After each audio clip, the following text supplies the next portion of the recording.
This channel is part of the History Hit network. Stick around to find out more.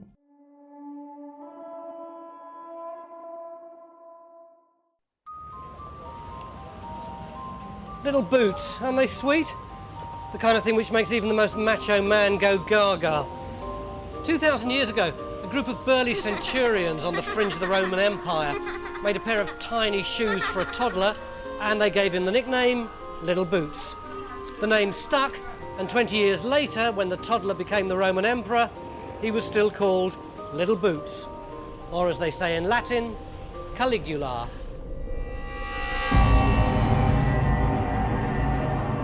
Yes, that little toddler became Caligula, Rome's most evil and maddest emperor.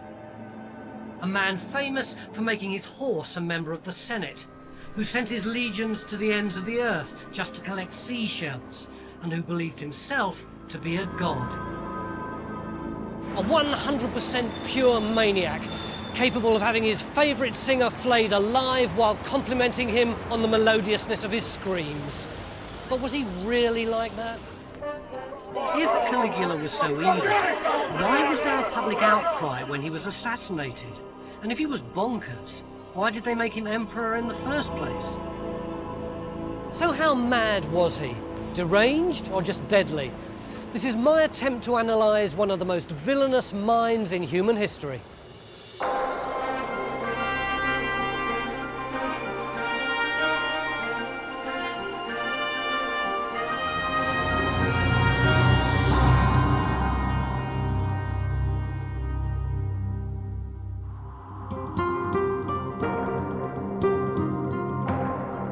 Digging up archaeological evidence of the past is hard enough, but how do you start getting into the mind of someone who lived 2,000 years ago? Especially since many of the historical records of Caligula's reign have been lost. Much of what's believed or written about Caligula is anecdotal propaganda written after his time. What I want to do is try and build up a more balanced picture of him by sorting through the most reliable sources. By looking at the different interpretations, we can discover another Caligula. And to understand him, we have to look at his family and upbringing, because even from the beginning, he's surrounded by myth.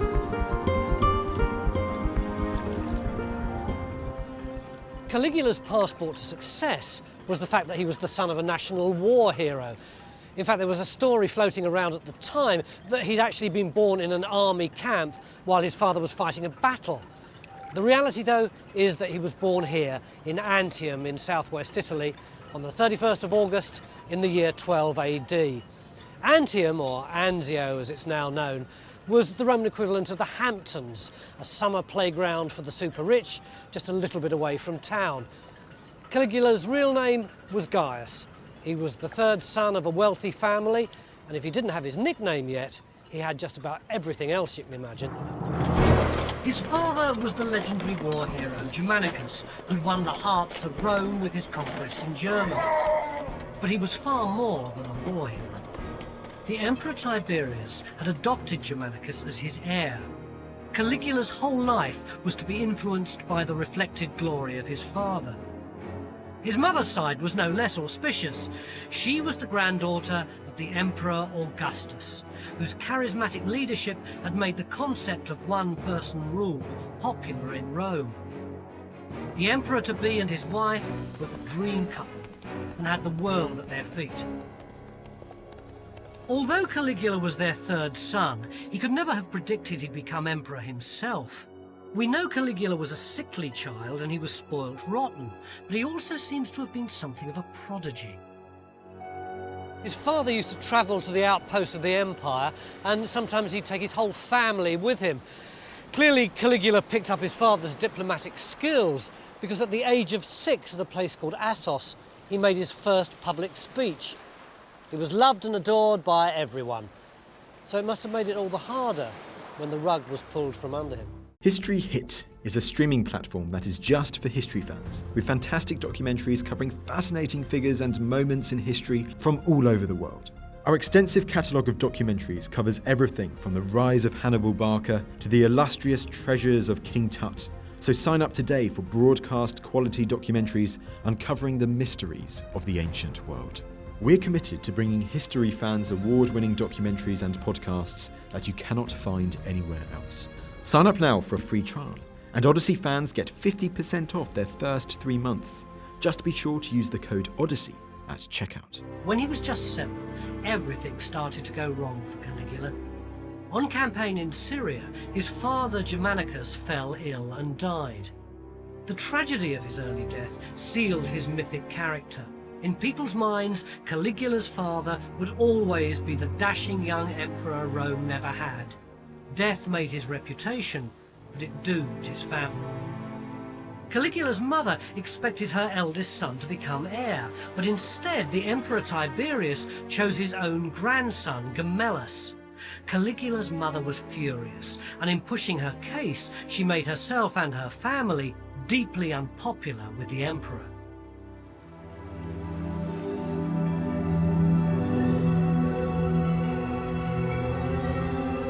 Crossing Tiberius was dangerous. The early emperors had ruled through their own charisma, but Tiberius was a sour-faced bureaucrat who had no time for buttering people up. Under him, the empire had become a dictatorship. He'd alienated the Senate, and he'd made enemies.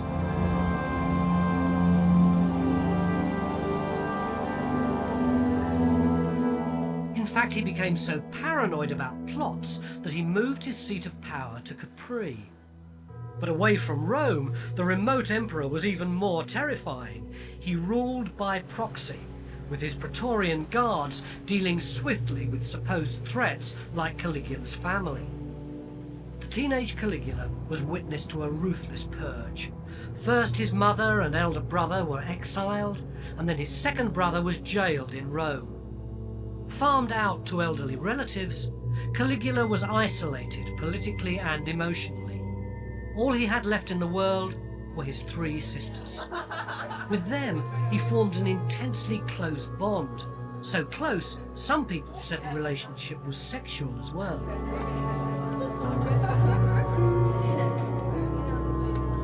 Then, in 31 AD, when he was 19, Caligula lost all family contact.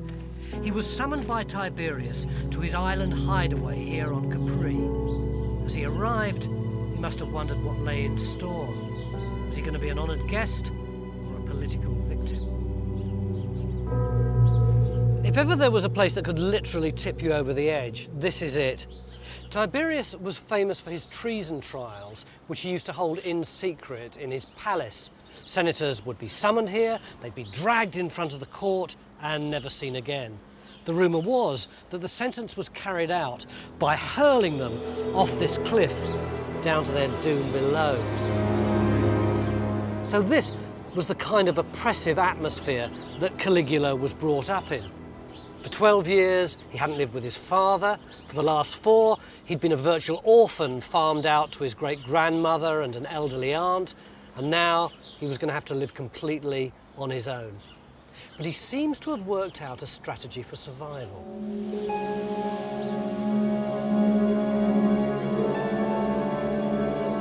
Here, in the darkened corridors of Tiberius's palace, Caligula learnt to be a politician. He turned himself from a threat into a protégé. He cultivated Tiberius, joining him enthusiastically in his intellectual pursuits and hobbies. How much of this was pretense, we'll never know. He never gave the game away. Although years later, people were to say of him, there never was a better servant or a worse master. The truth is that he must have been able to see the limitless power that was potentially available to him. So, however upset he might be about the destruction of his family, he was going to keep his mouth shut. His mother was in exile on an island about 20 miles in that direction, but as far as Caligula was concerned, it could have been 1,000,000 miles. What increased the tension was that he never knew for sure whether Tiberius was for him or against him. Had the emperor personally ordered his family's fate, or were they the victims of plotters back in Rome? Stuck in Capri, Caligula had no way of telling. He could hardly ask Tiberius, but events unfolded that suggested the emperor wasn't behind the plot. One day, Tiberius got a surprise present from an elderly female cousin. It was marked "for your eyes only," and it wasn't the sort of present that you expect from a respectable relative. It was porn, Tiberius's favourite kind of read. But he got more than his usual eyeful, because inside she'd smuggled a message which told him the full extent of the plot against Caligula's family. Caligula may have hoped that this revelation would save his relatives, but although Tiberius purged the plotters, he made no attempt to free Caligula's family. In fact, far from it. Despite Tiberius's hand-wringing, Caligula's mother was kept in exile, his brother in prison, until they both died. And to make matters worse, Tiberius publicly announced that Caligula's brother had been starved to death, and when he died, had been found clawing desperately at the hay of his own mattress.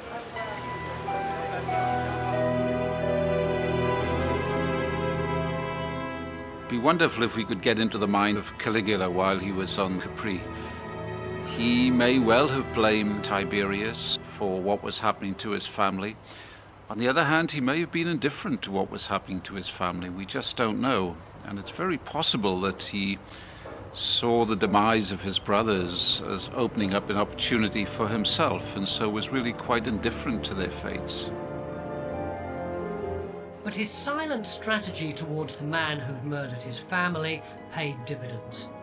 The family's woes had started because Caligula's mother had pushed for one of her sons to be emperor. By a twist of fate, it was Caligula who found himself named as joint heir with Tiberius's grandson, Gemellus. 18 months later, on one of his brief visits to the mainland, Tiberius died in mysterious circumstances. 100 years later, historians revelled in the rumours. They said that Caligula had been alone with Tiberius in his bedroom when he died. They said he had both the opportunity and the motive. There were no marks on the body, so the cause was either poison or a pillow over the face. And the further away from these events the stories were, the wilder the details became, until finally these later accounts became the official version. But the only source we have from the time specifically clears Caligula. The philosopher Seneca says that Tiberius died of old age. But who was going to be his successor? Tiberius had kept everyone guessing by naming Caligula and Gemellus as joint heirs. Throughout his reign, Tiberius had terrorised the Roman Senate, and now they'd have a chance to claw back some of their power. For them, there was only one candidate. There really was no competition between Gemellus and Caligula. Who would you choose? Gemellus, the grandson of a ruthless tyrant, or Caligula, the son of a national war hero who had the Praetorian Guard on his side? He stepped out of the shadows into the warm sunlight of power. But would it go to his head?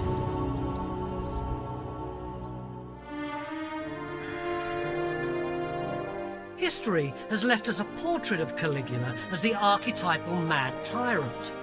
But when he became emperor at the age of 25, there was no sign that he was unstable. Backed by the Praetorian Guard, and with the gleam of his father's charisma still bright, he literally had the world at his feet. Rome gave him a tumultuous welcoming home ceremony.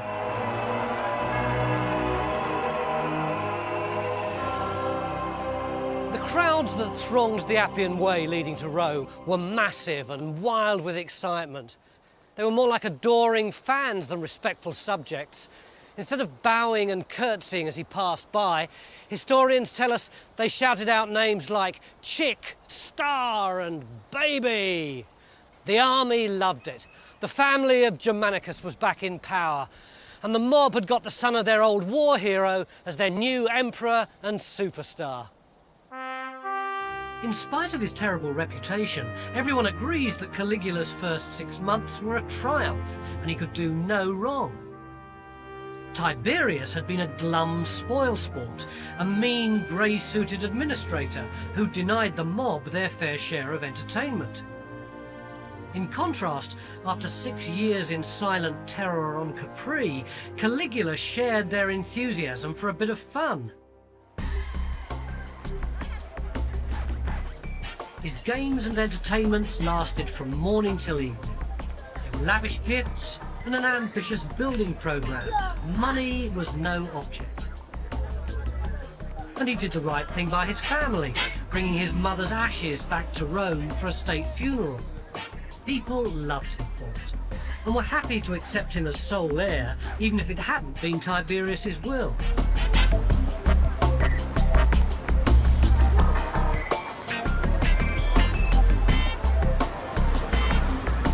We can certainly say that he was a talented young man. He had a lively sense of humour. He was very personable, very attached to his family and in his youth. But he also had an irresponsible, reckless side to him. And the great tragedy, of course, is that there was no one to hold that reckless side in check.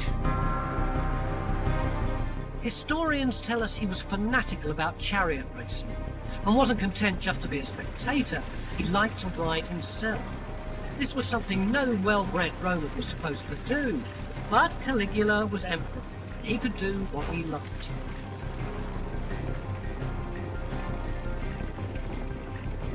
It was here, under what's now the headquarters of the Roman Catholic Church, that the impetuous side of his character was given full rein. Believe it or not, I'm standing on what was once a Roman racetrack, and that obelisk was the halfway point in the Ben-Hur-style chariot races. In 38 AD, when Christianity was still a minor sect of Judaism, Caligula built a private stadium right here across what's now the Vatican. And he brought that obelisk, all 300 tons of it, all the way from Egypt, a major feat of engineering for the emperor's playground.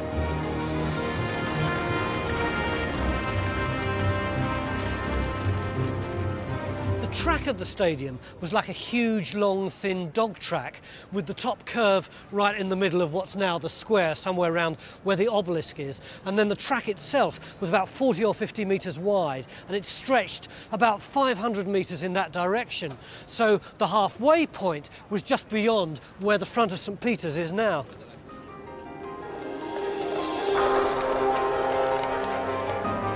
Huge crowds used to turn up to watch the young emperor play.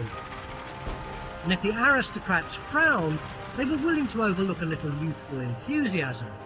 As far as the Senate was concerned, an inexperienced emperor with other things on his mind would be malleable enough to give them the control they sought. In their book, Caligula had also started brilliantly.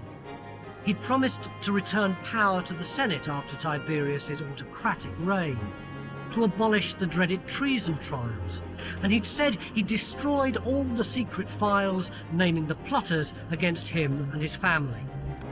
For 6 months, the Senate and Caligula enjoyed a real honeymoon.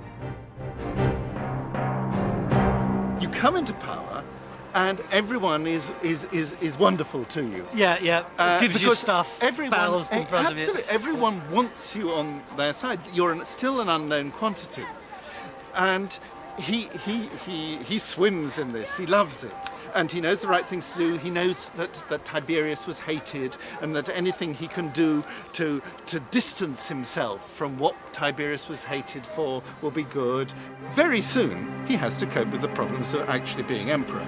And one should never underestimate how colossally difficult that is. So you think that Caligula was just incredibly irritated by the day-to-day tasks he had to do? I think Caligula was enormously insecure with his upbringing in the Imperium. Tiberius's court is a real nightmare. People are murdering each other, plotting against each other. That must be true beyond any doubt, whatever exaggerations there may be in the historical sources. It's a ghastly place. He has no psychological basis for being a stable person to react to the real problems of being an emperor.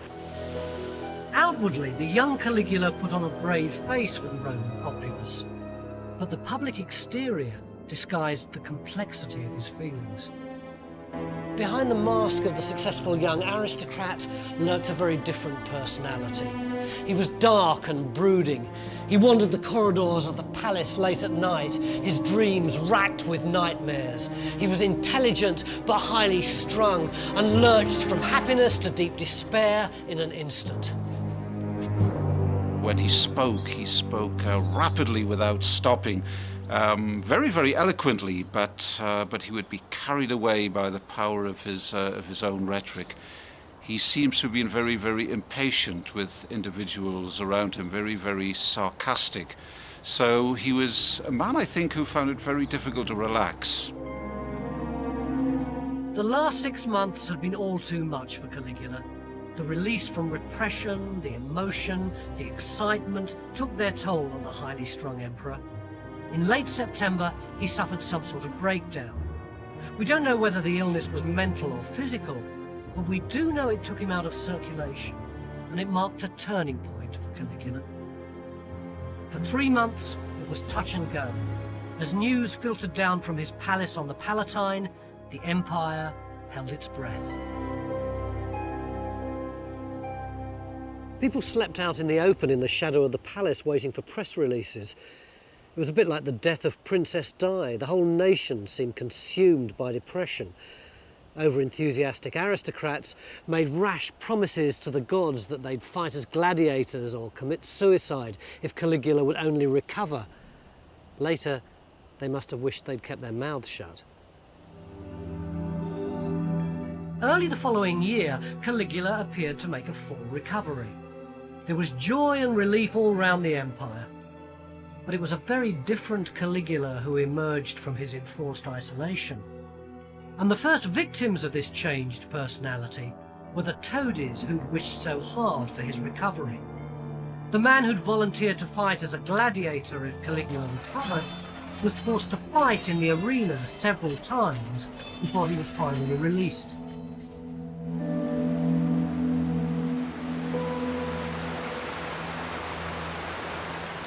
As for the volunteer suicide victim, Caligula kept him to his word. He was prepared for sacrifice, dressed in sacred garlands, trussed up and paraded through the streets till the procession arrived here at the banks of the Tiber, prior to the victim being cast into the waters as a present to the gods. Except, of course, that Caligula had absolutely no intention of killing him. He just wanted to teach him a lesson for being such a creep. So at the last minute, he let him off. It was as though the illness had made scales fall from his eyes. Caligula saw that the tide of affection was shallow hypocrisy, and he was disgusted by it. While some had pleaded for his survival, others had hoped for his death. And to Caligula, they both looked very much the same. While he'd been ill, the Senate had planned who would take over if Caligula died. The natural successor was Tiberius's grandson, Gemellus. It was a sensible contingency plan, but to Caligula it looked suspicious. Was there a plot, or was he paranoid? Either way, Gemellus had to go. In ancient Rome, you didn't send soldiers to kill someone for their misdeeds. You sent them to make sure the guilty party killed themselves. Soldiers were dispatched to tell Gemellus that he'd been found guilty of masterminding a plot against Caligula. Although from what followed, it was clear he was hardly up to the job. Poor old Gemellus, not the brightest bulb in the pack, was given a sword and told to dispatch himself, but then had to be shown how to do it. Caligula's bubble had burst. What did the adulation and praise add up to if they wanted to replace you just for being ill? From now on, he'd take a cynical line. If they don't care, I don't either. No one would ever be allowed to let him down again.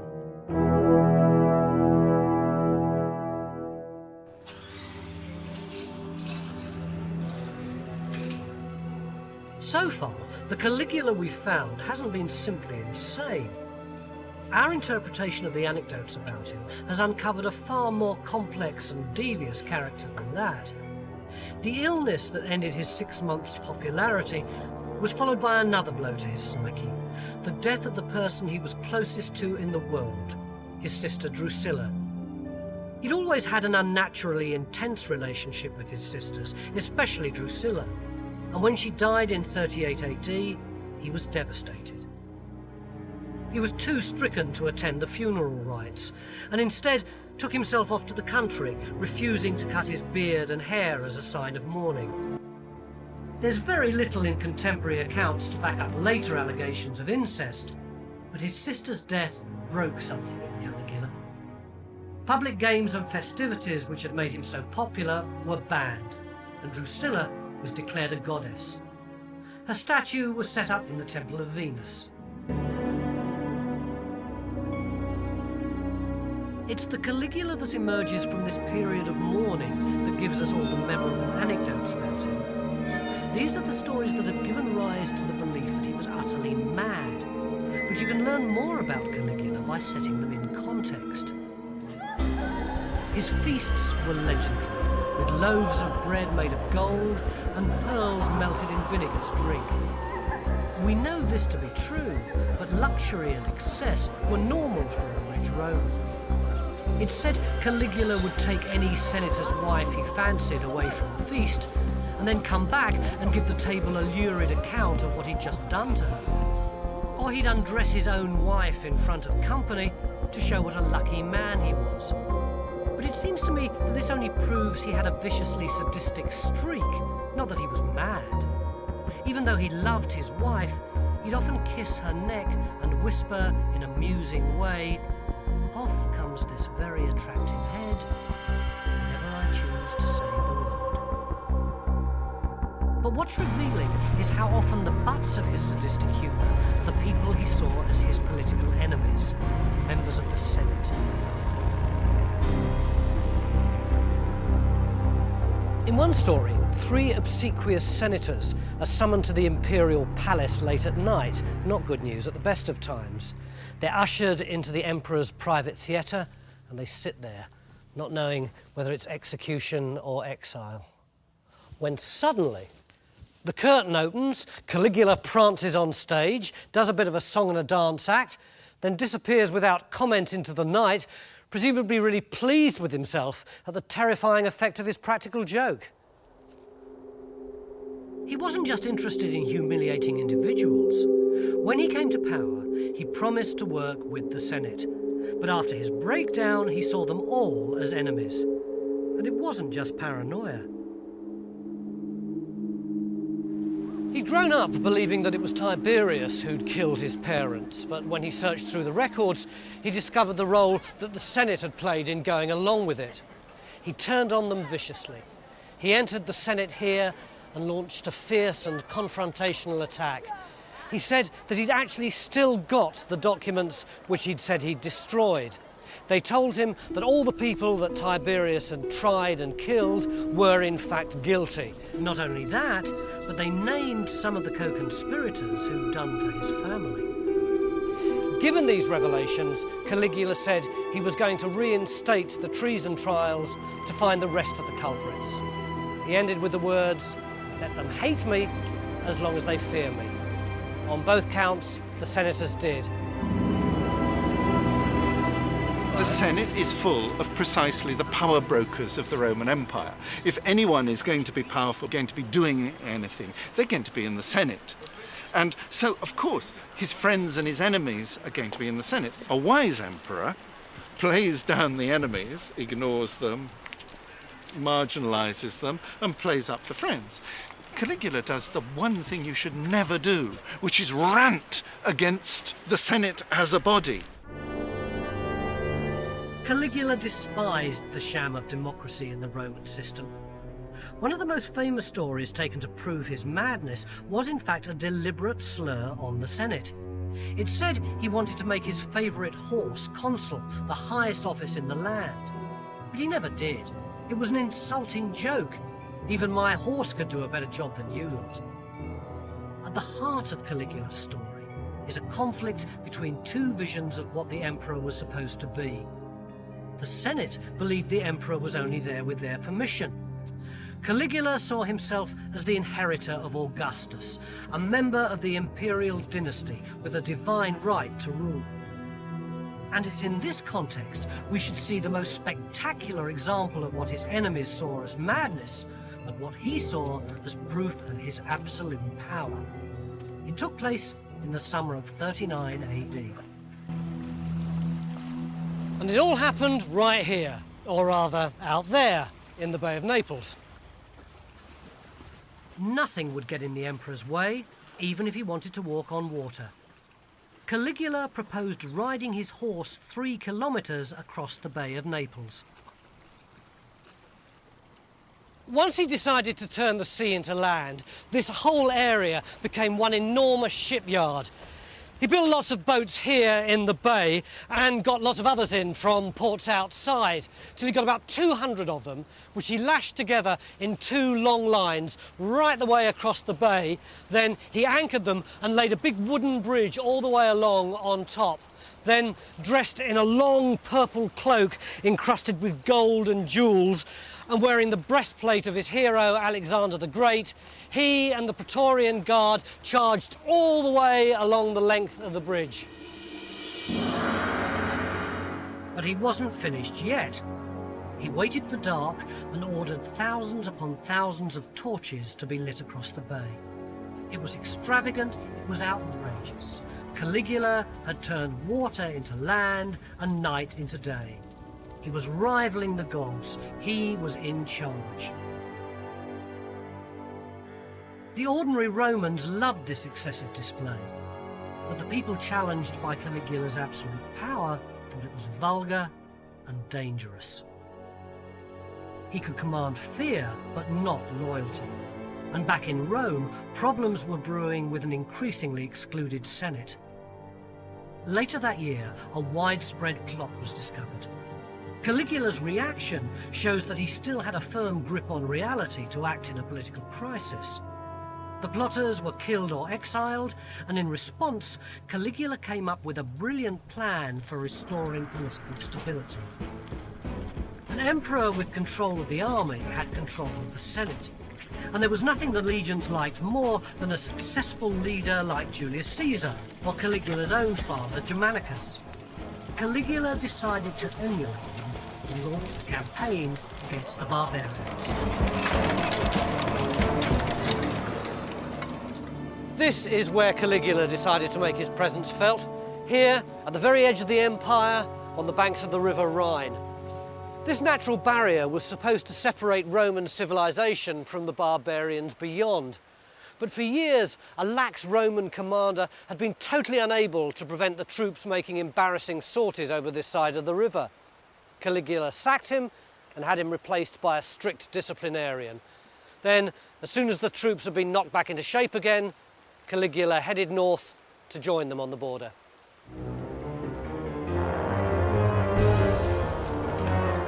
This was no exercise to please the vanity of a lunatic. Securing the German frontier was a strategic action. Caligula had bases all along the Rhine, where troop movements were well planned and well thought out. What he did was to carry out brief raids across the river at the head of his troops. He probably didn't kill a single German himself, but the fact that the emperor went into battle personally not only restored the spirit to his men, it also made them loyal to him. In Rome and throughout the empire, they honoured Caligula's success with special games and celebrations. He'd proved himself as a soldier and a tactician. Caligula had got the army on side, and he could do what he liked. Then he went and spoiled it. Ever since Julius Caesar had made a brief incursion, the Romans had been talking about making a full-scale invasion of the damp island on the edge of the world. Securing the German border had only been part one of Caligula's master plan. He wanted to invade Britain. With the German tribes subdued, Caligula borrowed forces from the border and marched towards the edge of the world, what's now Boulogne. And then, his brilliant strategy turned into one of the most famous farces in history. The troops were all lined up on the shore. Caligula got on board a trireme, set sail for England, but then immediately turned round, came back again, disembarked, and climbed up on a high platform overlooking his men. Then he gave the order. I want you all to walk along the beach, pick up as many shells as possible, and put them in your helmets. At one stroke, the greatest fighting force in the world was transformed into a legion of day trippers. Then all the shells were solemnly taken back to Rome as the booty of war. So what was going on? Again, academics have put forward several plausible explanations for what appear to be Caligula's random actions. Some think the very act of bringing the soldiers to the seashore was enough to quell rebellion, and the seashells are a purely symbolic booty of war. Others think that Caligula was forced to abandon his plans because the soldiers refused to cross the channel. For them, this was the edge of the world. Everything over there was virtually another galaxy. 3 years later, when Claudius invaded England, he faced a virtual mutiny. If something similar happened to Caligula, then the episode of the seashells becomes a typically humiliating lesson for his mutinous centurions.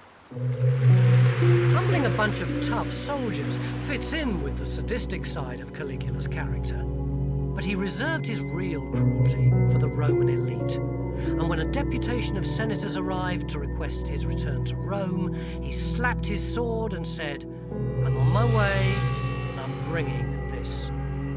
Caligula was returning for a showdown. Caligula had been emperor for 3 years, but he was still only 28. Coming to absolute power had corrupted him. With a mercurial temper and a sadistic humour that no one understood, he was like a spoilt child given the power of life and death. And he looked the part of a madman. He was tall with spindly legs, a nervous face with deep-set eyes, and he made it worse by pulling scary faces in the mirror. He was so embarrassed about his thinning blonde hair that he made it illegal to stand above him, so no one saw his bald patch. Altogether, a damaged, insecure human being, but an emperor, and one who seemed increasingly unstable. As soon as he returned from his botched invasion of Britain, he launched another scathing attack on the Senate, demanding that they recognise his true status as a god. He built a lodge here on the Capitoline Hill near the Temple of Jupiter because he wanted to be close to the god who was his role model.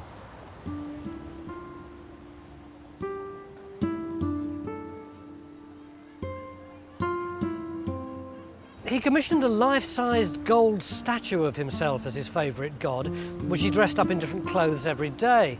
But not content with that, he used to stand in the forum between the statues of the various gods pretending to be Jupiter, so that he could get a bit of worship himself. It's difficult to tell how seriously Caligula took all this.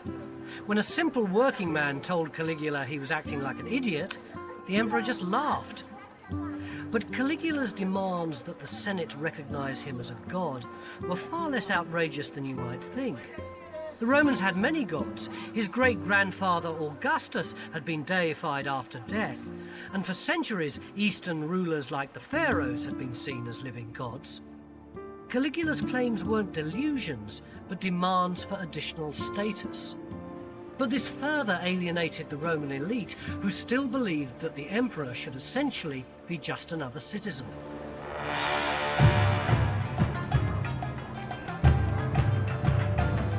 Caligula's demands to be recognized as a god, his consequent contempt for other people's beliefs, would spark a potentially deadly conflict in the furthest reaches of the empire in Alexandria in Egypt.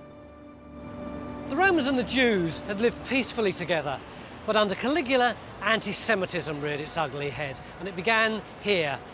2,000 years ago, Alexandria was a Greek city, but with a large population of Jews, and they'd never really got on.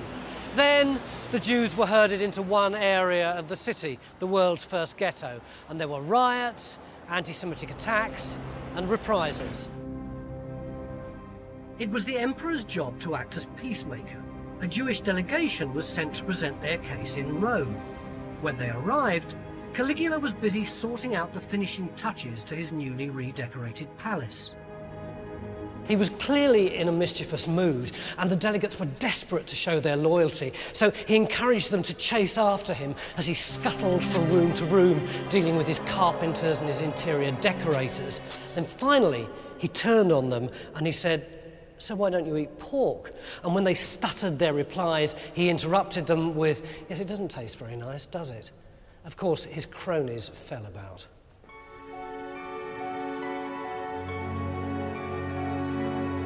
In 40 AD, Caligula's anti-Semitism and his blind desire for immortal status came to a head. He demanded that the most sacred place in Judaism, the Temple of Jerusalem, should be converted to an imperial shrine. And in the Holy of Holies would be a giant statue of Caligula as Jupiter. The announcement caused pandemonium. There were riots in Jerusalem. But the way Caligula reacts following the event shows that even if he was a self-promoting bully, he was still sane enough to make a diplomatic U-turn. Caligula's attitude towards the Jews softened considerably, and in fact he rescinded his order to have his statue erected in the temple. He was persuaded that it would cause a great deal of distress and probably a great deal of civil disorder. So in the end, it's clear that Caligula could still behave rationally, strategically, and sensibly. In fact, many people thought Caligula was a good ruler. He may have battled with the Senate, but he'd done nothing to alienate the Roman man in the street, and in terms of his administration, he was a real success. He kept the provinces peaceful and stable, he improved the roads, he built new waterways into Rome to give people good drinking water. Most importantly, he abolished the Roman sales tax, their equivalent of VAT. Then, as now, people liked anyone who kept the economy stable and taxes low. And although his critics said he was profligate, there was still a healthy balance in the treasury after his death. If he'd only carried the Senate with him, he might have survived. But Caligula was willing to compromise with everyone apart from the people who really mattered, the people who could get rid of him. He couldn't stop the plots. He flogged senators to death, he had them tortured with fire and the rack, he gagged their mouths with sponges so that they couldn't cry out, he beheaded them, he even executed them in the evening because he didn't want to have to wait till next morning. He called the executions clearing his accounts.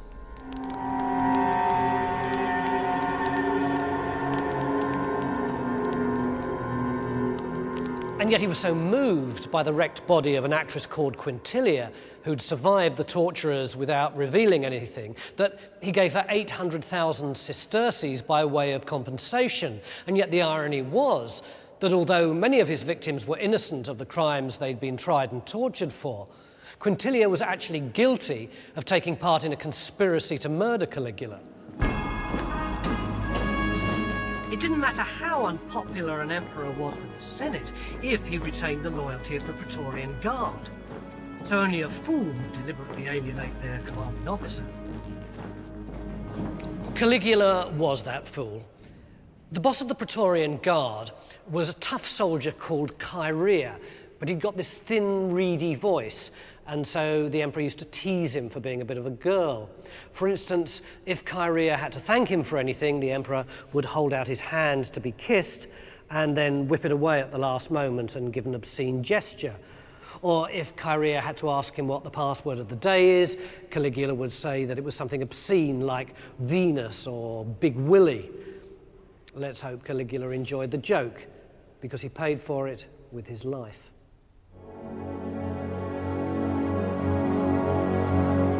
The assassination took place at a temporary theatre here on the Palatine.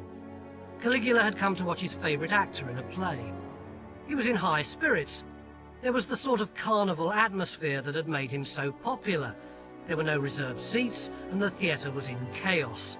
Free gifts of fruit had been distributed to the crowd, and this attracted the exotic birds laid on for public amusement. The show began with Caligula sacrificing a flamingo that spattered his toga with blood. was an omen. The conspirators waited for Caligula in one of the tiny alleyways leading out of the theatre that was so constricted that his bodyguards couldn't protect him. At lunchtime, Caligula usually went home for a bath, and as he left the throne, the senators held the crowd back, showing proper respect for the emperor, although actually they were making sure that the bodyguards couldn't protect him. When Caligula got to the alleyway, he stopped to talk to some dancers who were rehearsing there, and it was at that moment that the plotters struck. Chaerea came forward and asked for the password. Caligula delivered his usual taunts, and Chaerea slashed him between the neck and the shoulder. Groaning, Caligula tried to get away, but he was stopped by a hail of blows from the other senators in the conspiracy. He was stabbed no less than 30 times. Then the plotters fled the scene, and the bodyguards went wild, stabbing both plotters and innocent bystanders.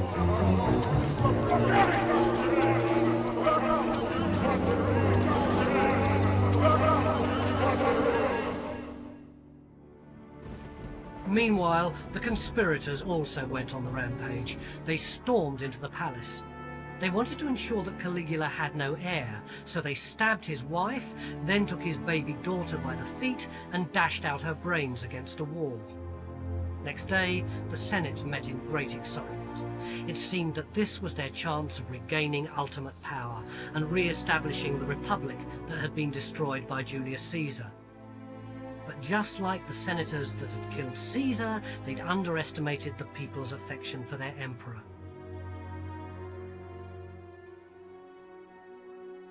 Even the most hostile sources record that the crowds at the theatre were stunned by the news of Caligula's assassination.